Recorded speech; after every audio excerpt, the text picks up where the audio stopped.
My name is Samantha Williams, and at 32 years old, I never thought my own sister would break my heart. Tracy and I were always different, but family is family, right? At least that was what I believed until my phone lit up at 11:20 p.m. with her message. Do not bother showing up tomorrow. You are no longer welcome at my wedding. The irony. She had no idea that I owned the venue she had been dreaming about for 8 months. If you are watching this, drop a comment telling me where you are from, hit that like button and subscribe to hear how I stood up for myself after months of mistreatment. Tracy and I grew up in a modest suburban home in Connecticut, just 3 years apart in age. As kids, we were inseparable despite our different personalities. I was always the practical one, planning ahead and saving my allowance, while Tracy lived for the moment, spending her money on whatever caught her eye that week. Our parents often joked that I was born 40, already thinking about retirement plans before I could properly tie my shoes. Growing up, I protected Tracy from neighborhood bullies and helped her with homework. When she wanted to try out for cheerleading in high school, I spent weekends helping her practice routines until she made the squad. When she went through her first heartbreak at 16, I was the one who sat with her all night eating ice cream and assuring her there were better guys out there.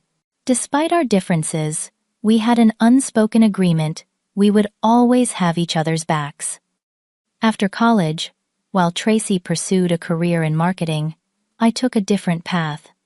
I had always been fascinated by real estate, and with my business degree, I started small by purchasing a duplex with my savings and a loan. Living in one unit and renting the other covered my mortgage, and within 5 years, I had acquired 4 more properties. By 30, I had built a modest but successful real estate portfolio that included residential properties, a small commercial strip, and my pride and joy, the historic Bellamy Estate. The Bellamy Estate was a gamble that paid off beautifully. A 19th-century mansion with 10 acres of manicured gardens, it had fallen into disrepair until I purchased it 2 years ago.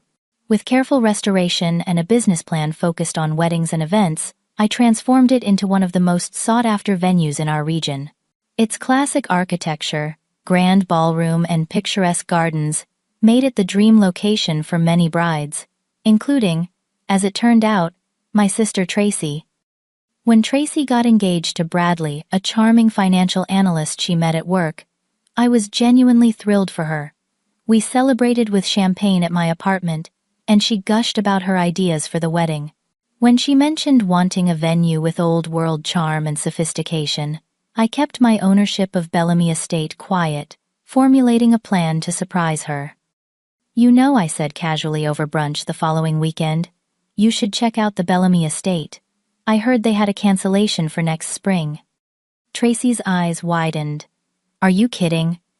That place is impossible to book, unless you do it like 2 years in advance, and it is way out of our budget."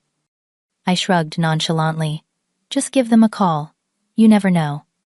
What Tracy did not know was that I had already spoken to my venue manager, Marion, instructing her to offer Tracy a special promotional rate that was essentially at cost.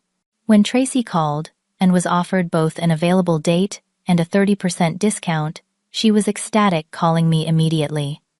"Sam, you will not believe this. We got the Bellamy Estate.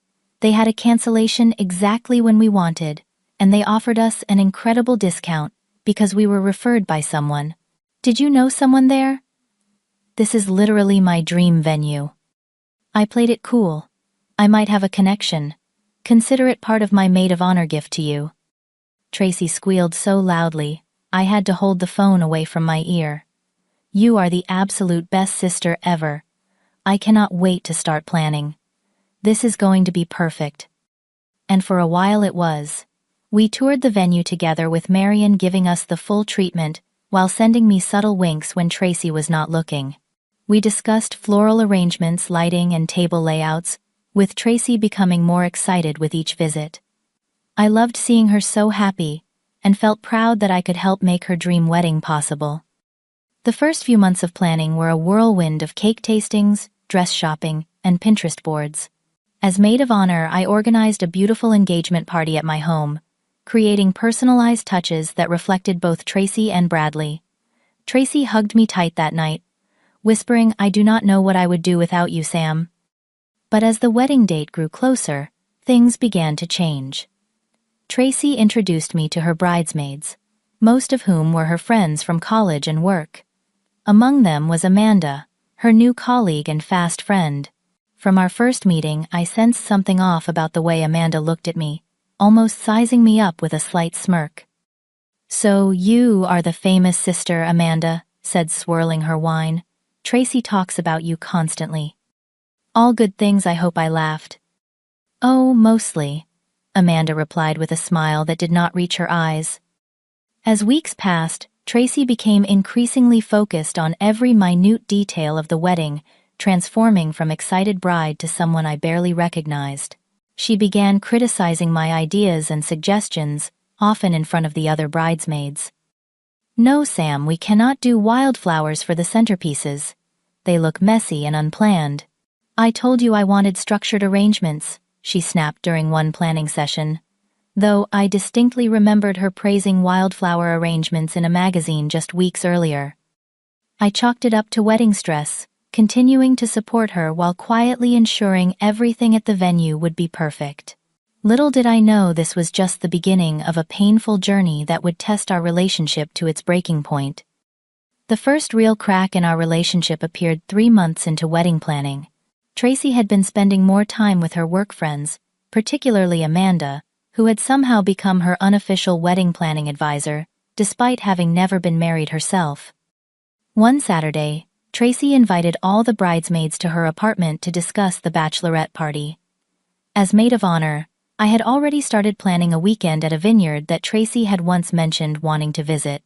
I arrived early, bringing pastries and coffee for everyone excited to share my ideas.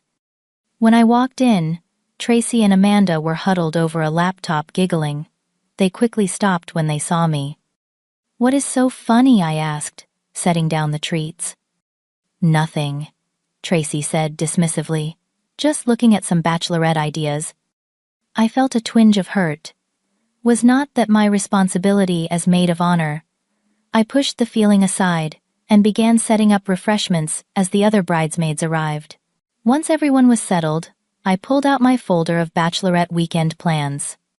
"So, I've been working on some ideas for the bachelorette weekend," I began, but Amanda immediately cut in.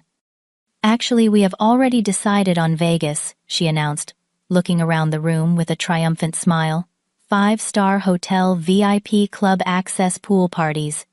Tracy deserves the ultimate girls' weekend before she becomes Mrs. Bradley Harrison." I looked at Tracy in confusion. "But you always said you wanted something more low-key. Remember how we talked about that vineyard tour with the private chef experience?" Tracy shifted uncomfortably. "Well, Vegas just sounds more fun, does not it?" A last hurrah before settling down. The other bridesmaids nodded enthusiastically, already discussing outfits and nightclubs. I felt completely blindsided. Not only had Tracy and Amanda planned this without me, but they had announced it as if my input was irrelevant.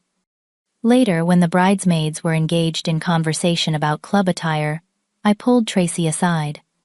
"Why did not you tell me you wanted to change the bachelorette plans? I already put down deposits on the vineyard."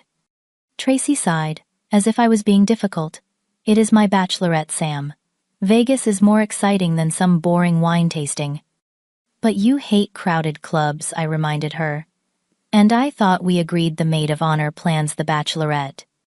"Look, just because you are my sister does not mean you automatically know what is best for my wedding," Tracy snapped. "And honestly, your ideas are a bit safe. Maybe that works for your lifestyle, but this is my one chance to have an amazing wedding experience." I stepped back, stung by her words. "What is that supposed to mean, my lifestyle?" "Nothing," she said quickly. "Just that Amanda understands the vibe I am going for. She is more in tune with what is trendy right now." Before I could respond, Tracy rejoined the group, leaving me standing alone in her kitchen fighting back tears. As I returned to the living room, I overheard Amanda speaking in a hushed voice. "It is not your fault, she does not get it. Some people just do not have that sense of style, you know." especially when they are so focused on practical things like real estate. My cheeks burned as I realized they were talking about me. Tracy did not defend me but nodded slightly. I cleared my throat as I approached, and they immediately changed the subject. Throughout the meeting, I noticed how the other bridesmaids deferred to Amanda on decisions, while my suggestions were politely acknowledged, then ignored. Somehow Amanda had positioned herself as the authority on Tracy's preferences, despite my lifetime of knowing my sister. The following week, Tracy called to tell me she had redistributed some of the maid of honor duties. Amanda is going to handle the bachelorette planning and the bridal shower, she informed me. You can focus on the rehearsal dinner speech and helping me with venue details since you know people there. Are you demoting me as maid of honor? I asked, trying to keep my voice steady. Do not be dramatic, Sam. I am just delegating tasks to play to everyone's strengths. Amanda is great at planning parties, and you are good with logistics. After hanging up, I sat on my couch feeling hollow. When did I become a mere logistics coordinator in my sister's life? And why was she suddenly dismissive of our bond? I tried addressing it directly when we met for coffee the next day. Tracy, I feel like something has changed between us. If I have done something to upset you, please tell me. Tracy rolled her eyes. Not everything is about you, Sam. I am just under a lot of pressure with the wedding, and frankly, your constant questioning is not helping. I am not questioning anything. I am trying to understand why my sister suddenly treats me like an acquaintance rather than her maid of honor. See, this is exactly what I am talking about. You are making this about your feelings when this is my wedding. Can you for once not make everything about you? I was speechless. In what universe was I making her wedding about me?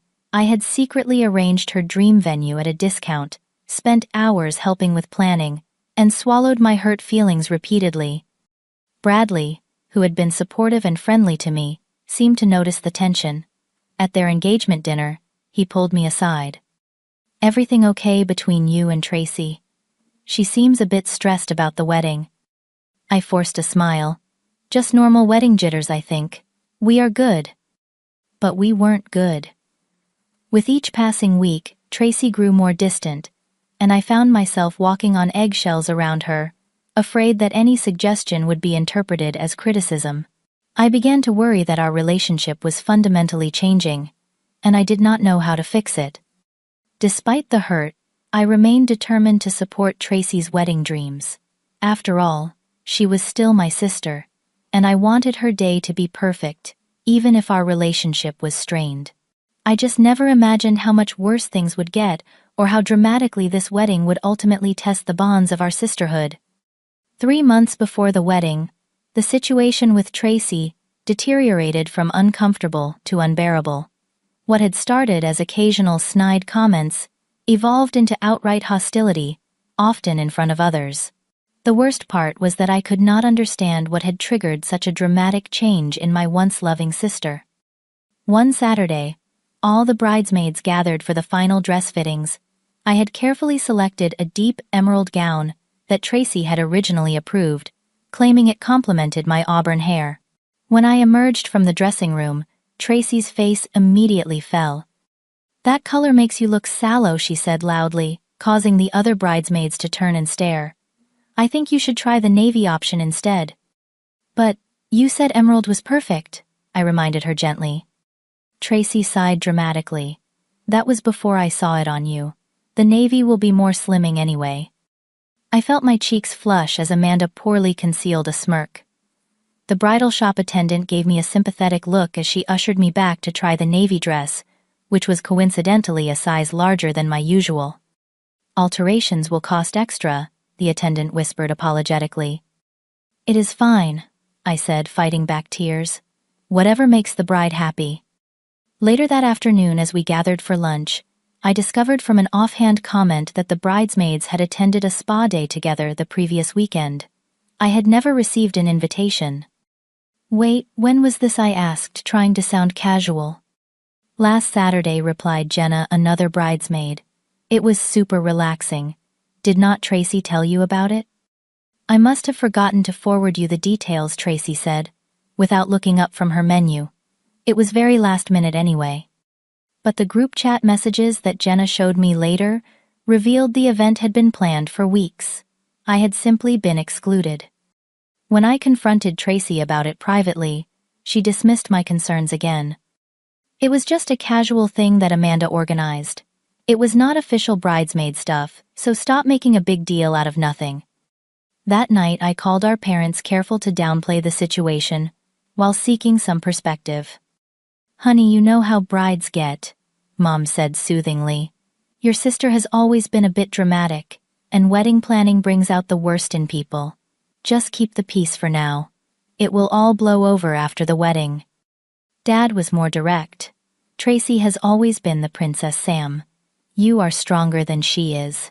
Sometimes that means being the bigger person even when it is not fair." Their advice, though well-intentioned, left me feeling unsupported. Had they always seen me as the emotional caretaker of the family expected to absorb Tracy's moods without complaint? The following month brought more painful revelations. At the bridal shower which Amanda had organized at an exclusive country club, I discovered that my role had been reduced to essentially that of a guest. My name was not on the invitation as a host. I had not been consulted on any decisions, and I was seated at a table with distant cousins rather than with the wedding party. When I arrived early to help set up, Amanda intercepted me at the door. "We have got it all covered," she said with a tight smile. "The catering staff is handling everything. Just relax and enjoy yourself." I stood awkwardly in the corner, holding my carefully selected gift, watching as Amanda directed the staff and greeted guests like she was the sister of the bride. When Tracy arrived, she embraced Amanda, warmly thanking her profusely for organizing the most perfect shower ever. During the gift opening, Tracy barely acknowledged the personalized photo album I had created, containing pictures from our childhood and special moments. Together, along with heartfelt messages from family members, I had spent weeks collecting. "Oh, photos. That is nice," she said quickly, moving on to the next gift, a designer handbag from Amanda that received effusive thanks and a tearful hug. As the shower progressed, I overheard Tracy complaining to a group of her friends. "Sam is being so difficult about the wedding. Everything has to be her way, and she keeps trying to change my vision. Thank God for Amanda stepping up when my own sister could not be bothered to take her maid of honor duties seriously." I nearly dropped my champagne glass. How had I become the villain in this narrative? I had bent over backward to accommodate Tracy's every whim, swallowed my pride repeatedly, and continued to ensure her dream venue was perfect, all while being systematically pushed aside. The financial aspect was becoming concerning as well. Tracy had begun texting me with urgent requests for additional contributions to wedding expenses that had supposedly gone over budget. "Need $2,000 for upgraded linens at the venue. The standard ones look cheap in photos. Can you transfer today?" When I called the venue to inquire about the linen upgrade, Marion confirmed no such charge existed. Tracy had already been given the premium linens as part of her package. Where was this money actually going? Despite the mounting evidence that something was seriously wrong, I maintained the venue discount and continued to check in regularly with the staff to ensure everything would be perfect. Part of me hoped that if the wedding day went smoothly, Tracy and I could repair our relationship afterward. Then came the final blow before the rehearsal dinner. During a family gathering the week before the wedding, I overheard Tracy talking to our cousin Rachel in the kitchen. "Sam has always been jealous of me," Tracy was saying. "She tries to control everything about the wedding because she cannot stand that I am happy. She is 32 and completely alone. No boyfriend, no social life, just her boring properties and investments. It is actually pretty sad." Rachel looked uncomfortable. "I thought you two were close." Tracy laughed dismissively. "We were when we were kids. But she has gotten so weird about money and success. Always has to one-up everyone. Did you know? She keeps hinting that she got me some kind of special deal on the venue. As if I need her charity. Bradley and I are doing just fine financially." I backed away silently, my heart pounding. The sister I thought I knew, the one I had protected and supported all our lives, had been constructing a completely false narrative about me to our family and friends. The betrayal cut deeper than I could have imagined, and for the first time I began to question whether our relationship was worth saving at all. The rehearsal dinner was scheduled at an upscale restaurant near the Bellamy estate the night before the wedding. As the traditional host of this event, I had arranged everything down to the personalized menu cards and carefully selected wine pairings. I had spent hours writing what I hoped would be a touching speech about Tracy and Bradley, focusing on positive memories and my hopes for their future together. I arrived early to check that everything was perfect, my nerves already frayed from weeks of tension. The restaurant manager assured me all was in order, and I took a deep breath, determined to make this night special, despite everything. When Tracy arrived with Bradley and his family, she barely acknowledged me, brushing past to greet Bradley's parents, while I stood awkwardly with the welcome champagne I had arranged. As guests found their seats, I discovered that Tracy had completely rearranged the seating plan I had created. Instead of being seated at the main table with the bride and groom as tradition dictated, I was relegated to a far corner with some of Bradley's distant relatives whom I had never met. Amanda, however, was seated right next to Tracy. "There must be some mistake," I said quietly to Tracy, when I could get a moment alone with her. "No mistake," she replied coolly. "I thought you would be more comfortable there, away from the spotlight. You always say you hate public speaking." That was a complete fabrication. I had never said any such thing. Before I could respond, she was whisked away by Bradley's mother, leaving me standing alone again. During dinner, I tried to maintain a brave face, making conversation with Bradley's elderly aunt and uncle, who seemed confused about who I was. When it came time for speeches, I was not called upon until after Amanda had given an emotional toast about being practically sisters with Tracy and how she had never seen her friend so happy. When I finally approached the microphone, my hands trembling slightly, I began the speech I had rehearsed for weeks. For those who do not know me, I am Samantha, Tracy's sister and maid of honor. Tracy and I grew up sharing not just a bedroom, but our dreams, fears, and deepest secrets. I had barely gotten through my introduction when Tracy loudly cleared her throat. "Maybe keep it short, Sam. We still have Bradley's college friends who want to speak." The room fell awkwardly silent. I felt every eye on me as my carefully prepared words died in my throat.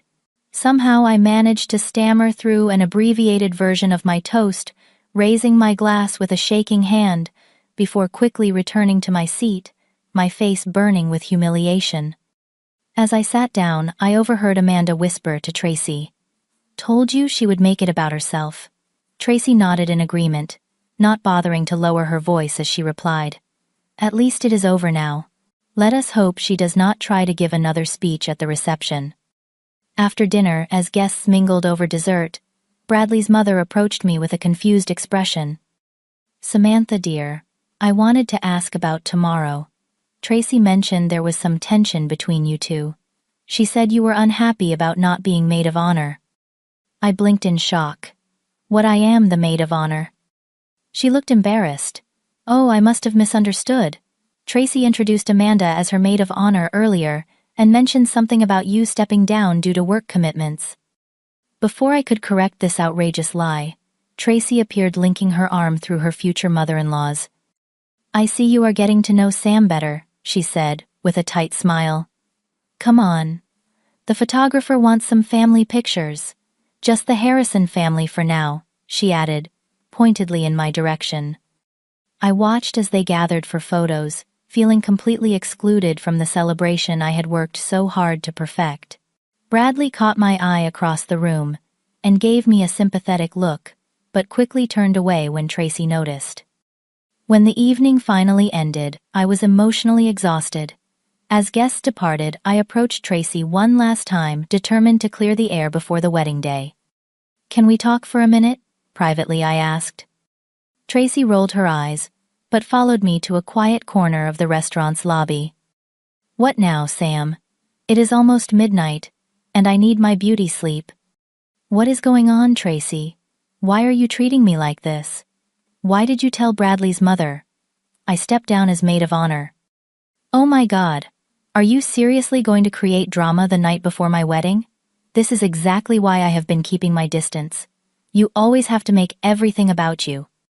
That is not true, and you know it. I have done nothing but support you and this wedding. I even arranged for you to get the Bellamy estate at a discount. Tracy's eyes narrowed.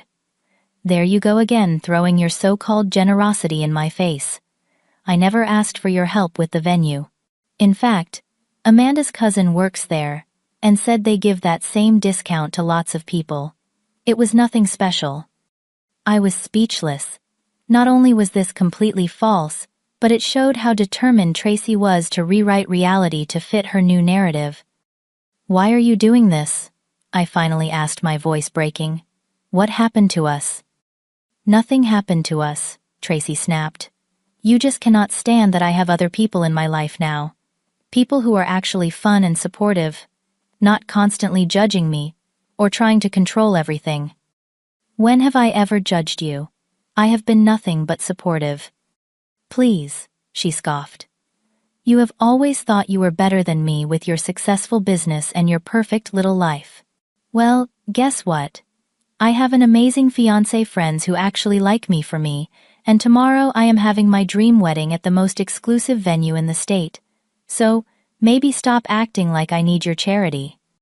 With that, she turned and walked away, leaving me standing alone with tears streaming down my face. I somehow made it to my car before completely breaking down, sobbing uncontrollably over the steering wheel. As I finally drove home in a daze, my phone buzzed. A text from Tracy, time-stamped 11:20 p.m. Do not bother showing up tomorrow. You are no longer welcome at my wedding. I have already told security to not let you in. I cannot risk you making a scene and ruining my perfect day. Amanda will handle all the maid of honor duties. I pulled over, unable to see the road through my tears. My own sister had just uninvited me from her wedding. The wedding I had helped make possible at the venue I secretly owned. As I sat there in shock, another text came through. This one was not meant for me. Tracy had accidentally sent me a message intended for Amanda. Just uninvited Sam. What a relief, tomorrow will be perfect without her there trying to steal attention. Did you see her face at dinner when I cut off her speech? Priceless, cannot wait to see the photos without her awkwardly standing in the background. You are the best MOH ever. See you tomorrow at 9 a.m. sharp. Something inside me broke in that moment. The final thread of hope, that this was all a misunderstanding, that my sister still loved me beneath all the drama, snapped completely. The pain was so acute, it felt physical, like someone had reached into my chest and crushed my heart. But alongside the pain, something else emerged: clarity. For months I had made excuses for Tracy's behavior, blamed wedding stress, tried to be understanding. But the evidence was undeniable. My sister had not just pushed me aside, she had actively worked to humiliate and exclude me, spreading lies and mockery among our friends and family. As I drove home in the darkness, a resolve began to form. I had spent my life supporting Tracy, protecting her, putting her needs first. But who was protecting me? If I did not stand up for myself now, who would? By the time I reached my apartment, my decision was made. Tracy had uninvited me from her wedding at my venue. Perhaps it was time she learned exactly what that meant. I barely slept that night, replaying Tracy's words and actions over and over in my mind. By sunrise, my eyes were swollen from crying, but my resolve had only strengthened. I made coffee and sat at my kitchen table, considering my options carefully. The fact was, I legally owned the Bellamy estate. I had every right to cancel any event scheduled there. But did I have the moral right to disrupt my sister's wedding, regardless of how cruelly she had treated me? I spent an hour weighing the ethical implications. This was not about revenge. It was about consequences and self-respect.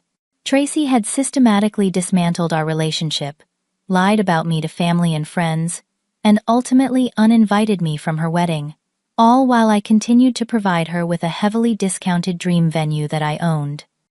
At 7:30 a.m., I made my decision. I called Marion, my venue manager. Marion, I know this is unorthodox, but I need to cancel today's Harrison wedding. There was a pause on the line. Sam, are you sure about this? Everything is already set up. The vendors will be arriving within the hour.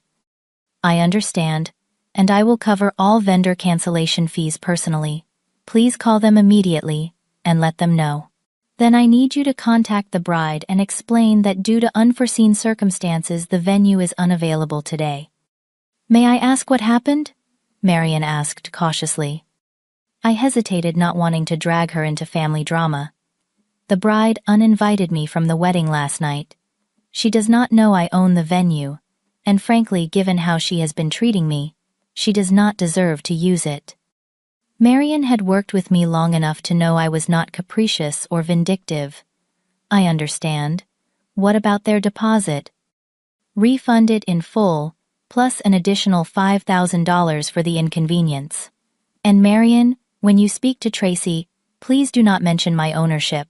Simply say that the owner made this decision, and it is final. After hanging up, I called my parents. It was early, but I knew they would be up preparing for the wedding. Mom answered, sounding cheerful. Sam, are you already at the venue? Dad and I are just about to leave for Tracy's hotel to help her get ready. Mom, I need to tell you something, and it is going to be shocking. I took a deep breath. Tracy uninvited me from the wedding last night. What? That cannot be right. There must be some misunderstanding. There is no misunderstanding. She sent me a text explicitly telling me not to come, that security would not let me in, and that Amanda is taking over all maid of honor duties. She followed it with another text meant for Amanda, mocking me. Mom was silent for a moment. Oh, Sam, I do not know what to say. Your sister has been difficult during this planning process, but this is beyond acceptable. Let me talk to her. There is more, I continued. What no one knows, not even you and Dad, is that I own the Bellamy estate. You what? I bought it 2 years ago as an investment property. I arranged for Tracy to get a special discount as my gift to her. But after what happened last night, I have canceled the venue for today. I heard my mother gasp. Samantha Jean Williams. You cannot do that. There are 200 people coming. What about Bradley's family? What about the expense? I am refunding their money in full plus compensation. And honestly, Mom, why are you more concerned about the inconvenience to guests than the fact that your daughter has been systematically cruel to me for months, spreading lies about me to our family, and ultimately uninviting me from her wedding? Dad's voice came on the line. Sam, this is not like you. I understand you are hurt, but canceling the venue is extreme. Is it? Tell me, Dad. If one of your business partners treated you the way Tracy has treated me, would you continue doing business with them? Would you give them special discounts and bend over backward to accommodate them while they insulted you behind your back? He was quiet for a moment. No, I would not. Then why should I accept this treatment just because she is family? In fact, should not family treat you better than strangers, not worse? I could hear my parents conferring quietly. Finally, Mom spoke again. What do you want us to do, Sam? Just be aware of what is happening. Tracy will be getting a call from the venue manager soon. She will likely call you hysterical. I wanted you to know my side first.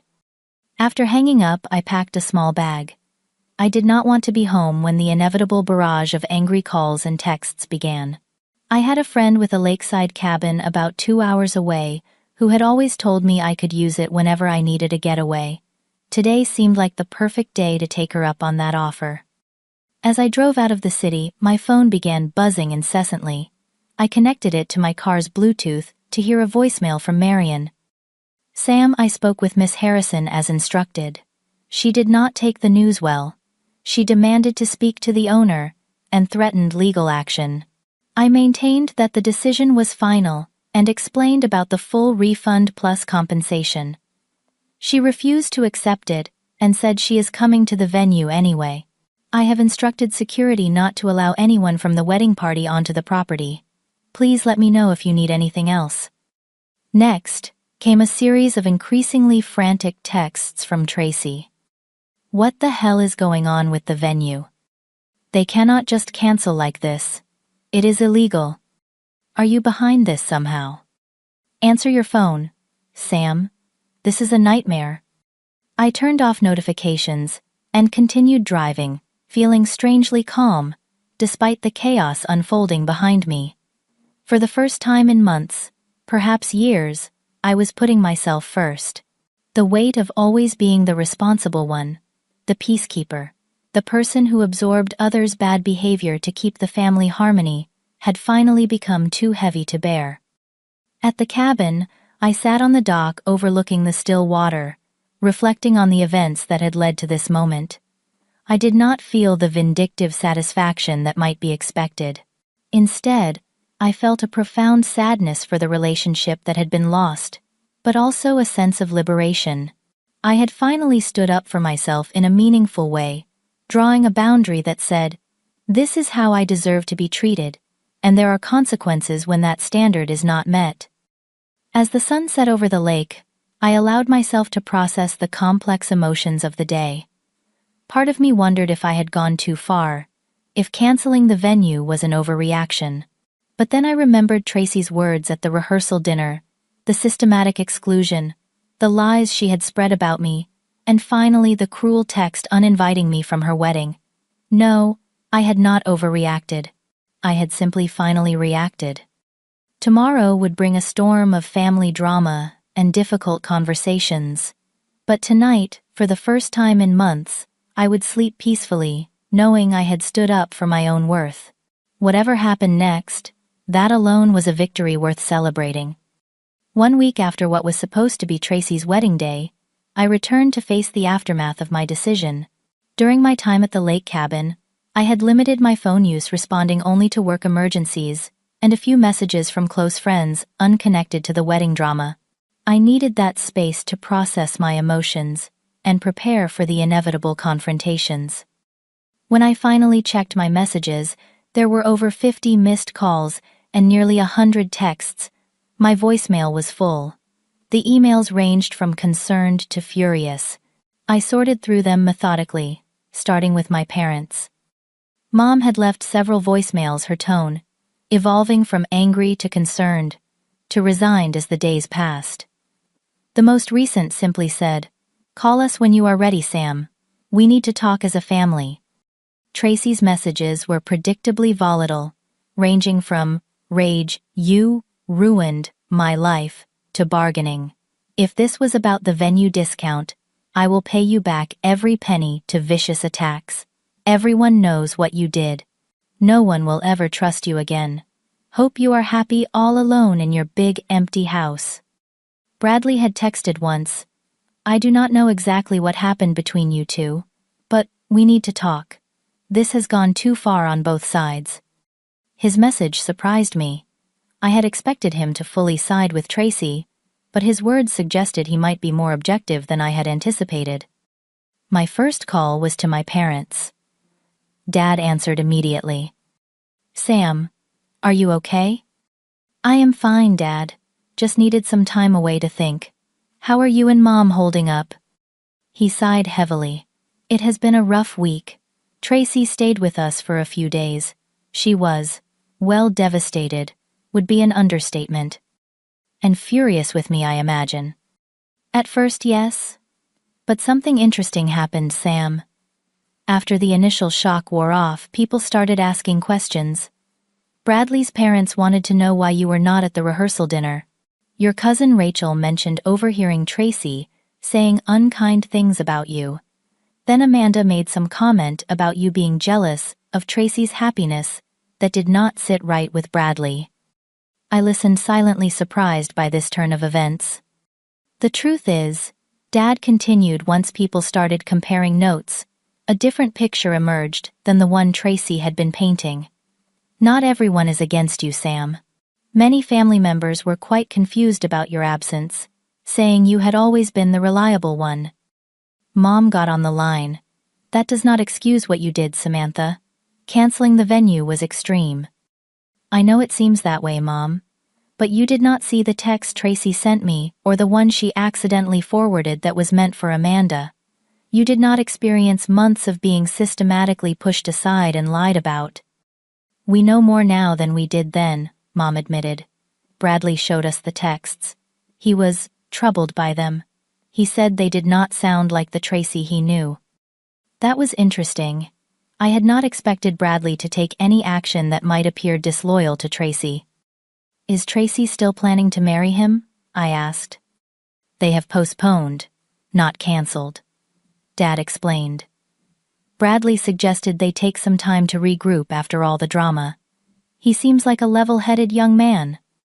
After speaking with my parents, I felt marginally better about the situation. At least they were beginning to understand my perspective. But I knew the hardest conversation was yet to come.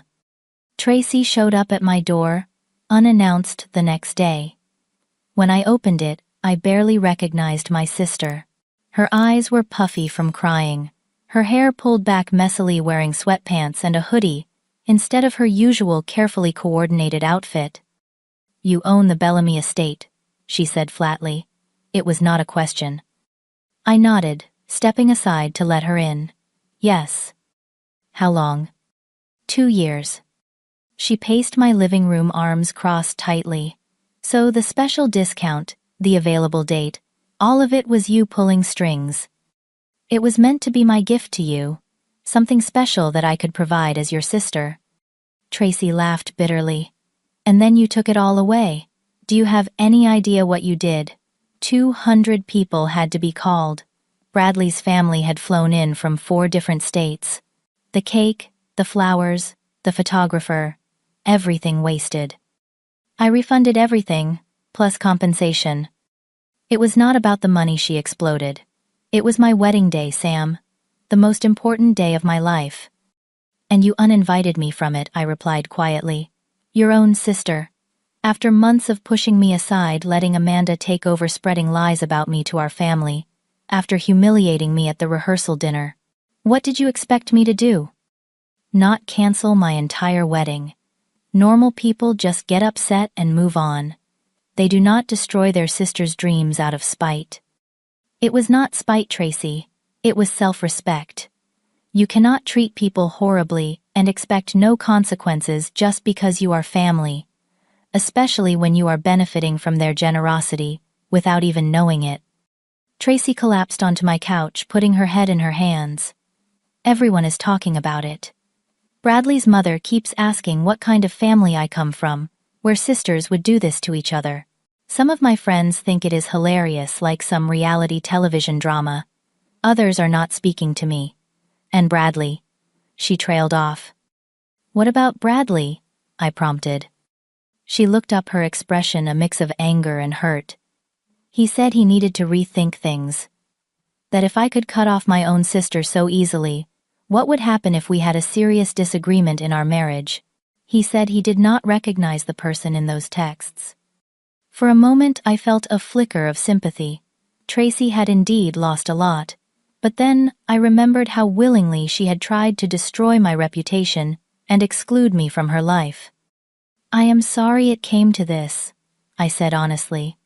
But I am not sorry I stood up for myself. You left me no choice, Tracy. There is always a choice. You could have just not come to the wedding as I asked, and we could have worked things out later. Like we worked things out all the times. I tried to talk to you about how you were treating me. Like when you dismissed my concerns, called me selfish, let Amanda take over my role and spread lies about me. That kind of working things out. She had no answer for that. Our conversation continued in circles for nearly 2 hours. Tracy alternated between blaming me entirely and reluctantly acknowledging that perhaps she had been influenced by Amanda and the wedding stress.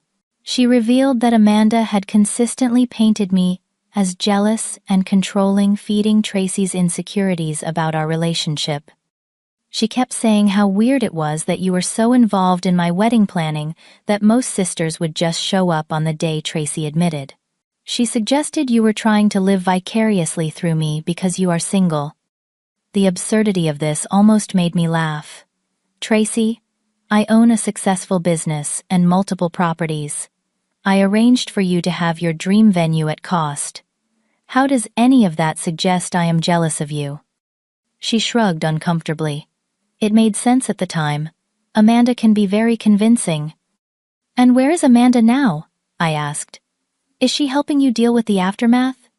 Tracy's expression hardened. She stopped returning my calls after the wedding was canceled, said it was too much drama, and she needed to distance herself. Some friend, I thought, but did not say. As Tracy was leaving, she paused at the door. Do you think we will ever be okay again? As sisters? I considered this carefully. I do not know, Tracy. Trust is easily broken but hard to rebuild. I am willing to try, but things will need to change. I will not be your emotional punching bag anymore. She nodded slowly. For what it is worth, I am sorry about the text. I was angry and Amanda was egging me on. I should not have uninvited you. It was not a full apology for everything, but it was a start. As I closed the door behind her, I felt emotionally drained, but also relieved. The worst of the confrontation was over, and while our relationship remained deeply damaged, at least the truth was now in the open. Over the following weeks, the family divided into factions.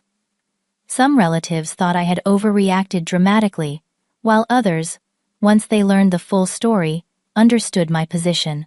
My parents remained cautiously neutral, recognizing that both their daughters had made mistakes.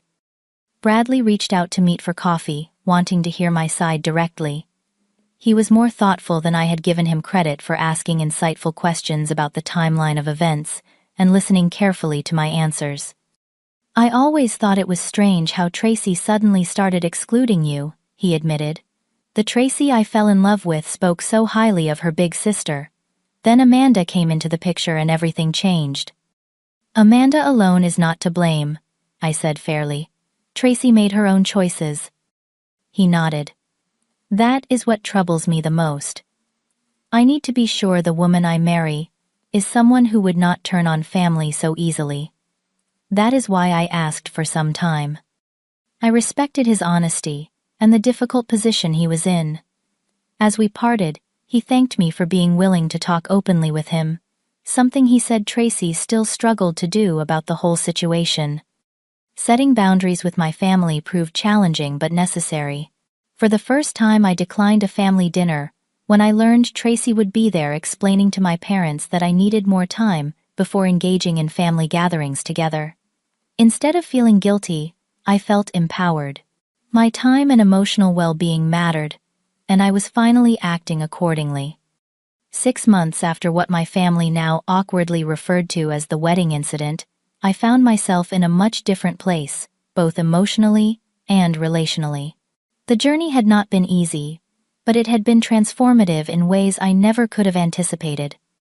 Shortly after the confrontation with Tracy, I began seeing a therapist who specialized in family dynamics. Dr. Larson helped me understand patterns that had existed in our family for decades. My role as the responsible older sister, Tracy's position as the family darling, who was rarely held accountable, and our parents' tendency to expect me to be the peacekeeper. Your decision to cancel the venue was not just about that moment, Dr. Larson observed during one session. It was about 32 years of swallowing your feelings to keep the peace. Sometimes the most seemingly dramatic actions come after years of quiet accommodation. Through our weekly sessions, I gained insight into my own people-pleasing tendencies and difficulty setting boundaries. I learned that my worth was not determined by how much I sacrificed for others, particularly those who did not appreciate or reciprocate my efforts. Professionally, my business continued to thrive. After some initial concern about potential reputation damage if the story got out, I discovered that most people in my professional circle either never heard about the incident or were supported privately. The Bellamy estate bookings actually increased after I approved a subtle renovation that made the grand ballroom even more impressive. Family relationships evolved in unexpected ways. My cousin Rachel, who had overheard Tracy's unkind comments before the wedding, became a surprising source of support. We had never been particularly close growing up, but she reached out regularly, and we discovered we had more in common than we realized. "I always thought you were so together," she confessed over lunch one day. "Like you never needed anyone. It never occurred to me that you might be carrying so much on your shoulders." With my parents, progress came slowly but steadily. After several honest conversations, they began to recognize how their different expectations of their daughters had contributed to our dynamic. Mom admitted that she had always leaned more heavily on me because Tracy needs more help without considering the burden that placed on me. "We never meant to make you feel like your feelings mattered less," Dad said during a particularly emotional dinner. "You were always so capable sometimes. We forgot you needed support too." Tracy and I maintained a careful distance for several months, communicating primarily through brief texts and occasional family gatherings where we were politely civil. It was during a random Tuesday afternoon that she called me unexpectedly. "Bradley and I are back together," she said, without preamble. "We have been in couples counseling, and I have been seeing someone individually too." "That is good to hear," I replied cautiously. "My therapist suggested I might have some underlying issues with competition and jealousy toward you," she continued, her voice tight, "and some tendency to be influenced by people like Amanda, who validate my insecurities." Coming from Tracy, this was remarkably insightful. "That sounds like productive therapy." "Yeah, well, it is not fun," she admitted with a small laugh, "but necessary, I guess. Anyway, we are planning a very small ceremony, just immediate family and a few close friends. At a restaurant, not a special venue or anything, and I wondered if you would consider coming." I felt a complex mix of emotions: apprehension, a lingering hurt, but also a flicker of hope. "I would need to think about it," I answered honestly. "That is fair," she said, sounding disappointed but understanding. "The invitation is open if you decide you want to come. No pressure." That brief conversation marked a turning point. While we would never return to the relationship we had before, a new kind of connection began to form, one based on more honest communication and realistic expectations. One afternoon, about 7 months after the wedding cancellation, I received an unexpected visitor. Bradley stood at my door holding a small gift bag. "Sorry to drop by unannounced," he said. "I was in the neighborhood for a meeting and wanted to give you this." Inside the bag was a framed photo of Tracy and me as children, our arms around each other, gap-toothed grins facing the camera. "Tracy does not know I am here," he explained, "but I wanted to thank you." "Thank me?" I was confused. "For what?" "For showing me who Tracy could be when pushed to extremes," he said carefully. "It gave us the opportunity to address some issues before marriage, rather than after. The counseling has been good for both of us individually and as a couple." We talked for nearly an hour. Bradley shared that he had recognized some concerning patterns in Tracy's behavior during wedding planning, but had dismissed them as bridal stress. The canceled wedding had forced them to confront issues they might otherwise have ignored. "Tracy is learning to recognize when she is being influenced by negative people like Amanda was," he explained, "and I am learning to speak up earlier when I see concerning behavior, instead of just hoping it will pass." As he was leaving, he hesitated. "She misses you, you know. More than she can admit right now. The real Tracy, beneath all the defense mechanisms and insecurities, has always looked up to you." His visit left me thoughtful. While I had been focused on healing myself, I had not fully considered that Tracy might be doing her own difficult work as well. The following weekend, I texted Tracy coffee next week. Her response came immediately. "Name the time and place." Our coffee meeting was awkward at first, both of us carefully avoiding any topics that might lead to tension. But as we relaxed, Tracy said something that surprised me. "I am sorry, Sam. Not just for the wedding text, but for everything leading up to it. For letting Amanda influence me against you. For taking advantage of your generosity while resenting you for it. For making you feel excluded from something that should have brought us closer." It was the comprehensive apology I had needed, but never expected to receive. I felt tears prick my eyes. "Thank you for saying that," I replied. "I am sorry too for how everything played out. Canceling the venue was extreme, even if I felt justified." She nodded, wiping away her own tears. "Maybe we both learned something about ourselves. I learned I can be easily influenced by people who feed my insecurities. You learned you can only take so much before you break." We were not magically healed, but it was an honest beginning. In the year since the wedding that never happened, I have built a life that feels more authentic and balanced. I have cultivated friendships with people who appreciate boundaries and reciprocity. I have learned to speak up earlier when something bothers me, rather than letting resentment build. Most importantly, I have recognized that standing up for myself is not selfish, but necessary. Tracy and Bradley did eventually marry in a small, intimate ceremony. I attended not as a bridesmaid, but as a supportive sister finding her way back to family. It was not perfect, but it was real and honest, in a way the original wedding plans never were. The greatest lesson I learned through this painful journey was that true strength is not found in endless accommodation of others at your own expense. Real strength lies in knowing your worth and requiring others to honor it. Sometimes the most loving thing you can do both for yourself and others is to establish consequences when boundaries are crossed.